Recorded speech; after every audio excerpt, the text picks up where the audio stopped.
Hello বন্ধুরা, তোমরা সবাই কেমন আছো? আমি চলে এসেছি আমার একটা নেক্সট মিনি ব্লগ নিয়ে। তো এই ব্লগে আমি আমাদের বাড়ির সরস্বতী পুজোটা তোমাদের সাথে শেয়ার করব। তো দেখো, এখানে আমরা সমস্ত আয়োজন প্রায় করেই ফেলেছি। ঠাকুর রেডি আছে, ভোগ প্রসাদ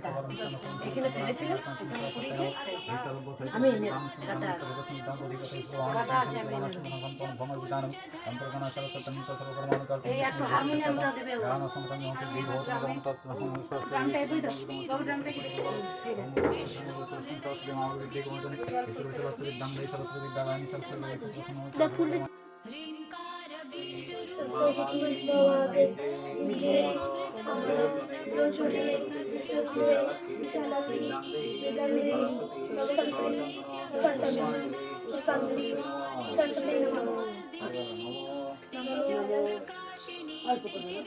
নমো